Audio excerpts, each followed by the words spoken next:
So basically, may mga nakikita tayong mga resulta so far on the part of the administration, on the part of the different agencies of government. Although of course, tulad ng marami po sa atin, nababagalan po tayo. Okay? Ako naman, tulad na sinasabi ko sa inyo before, willing to wait tayo but not too long. Iniintay ko talaga by December 15, dapat meron na pong mga makasuhan at meron na pong mapakulong, at least detained, no? Habang nililitis yung kanilang kaso ng mga malalaking isda, mga senador at saka mga kongresista. Hindi lang po si Zaldico. Mahirap naman po na nag-i-enjoy itong mga mandarambong na ito. Nag-i-enjoy sa kanilang Noche Buena. Definitely, hindi nagkakahalaga na 500 piso. Habang tayo, nag-iintay. Sino ba rito yung mapapanagot? And so far, nakikita po natin, si President Marcos, nararamdaman niya yung pressure. Hindi po ba? Ano po ba yung pinaka-indication na nararamdaman niya yung pressure? Di ba, ang dalas siyang lumabas sa kanyang mga videos. Siya mismo nagbibigay ng update tungkol dito sa mga nangyayari, sa investigasyon, dito sa flood control scandal. Bakit mismo presidente kailangan gawin yan at kailangan niyang gawin ng mas madalas?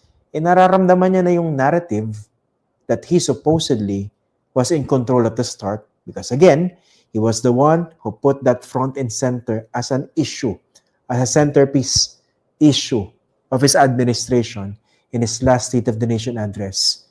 He was probably feeling na, oh no, yung narrative na ako yung dapat nagko-control, it's slipping away. Bakit? Nandiyan yung mga DDS. Nandiyan si Sara Duterte, nakating-kating palitan siya. Nandiyan yung mga DDS na naghahanap ng paraan para pabagsakin yung kanya administrasyon. Nandiyan yung akusasyon ni Zaldico na hindi po natin dinidiscount entirely.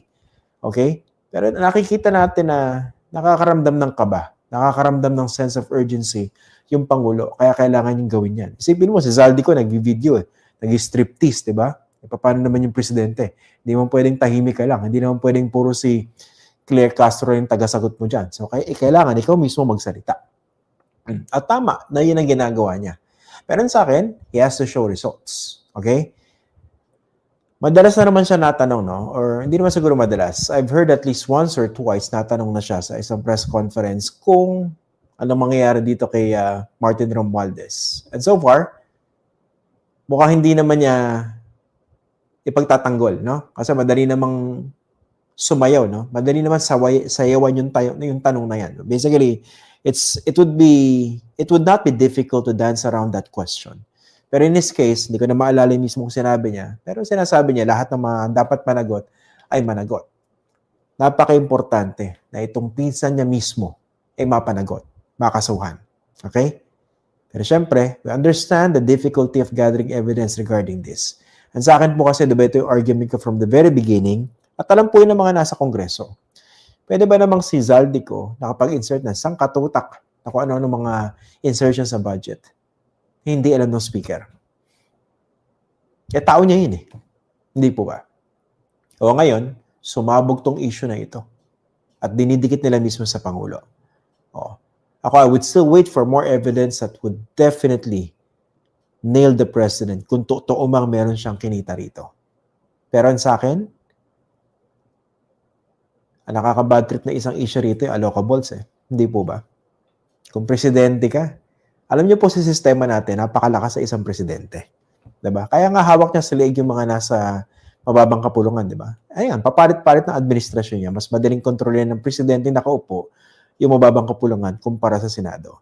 Mahaba-habang paliwanag yan. Next time ko na po ipapaliwanag sa inyo. Pero given this kind of system that we have, corrupted and bankrupt as it is, pwede ba namang hindi alam ng presidente yung nangyayari?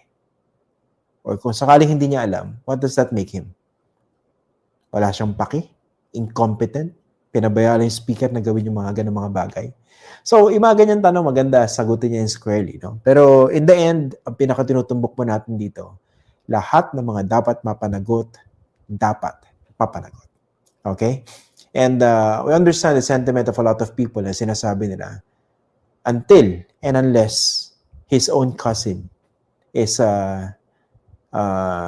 made to face cases because of this flood control scandal, the president would still, the president's credibility would continue to take a hit.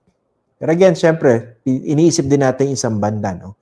Paano kung wala pa talagang matibay na ebidensya ngayon? Kaya kailangan pagsumikapan ng mga nasa gobyerno, ng Office of the Ombudsman for instance, na makakuha at makakalap ng ebidensya.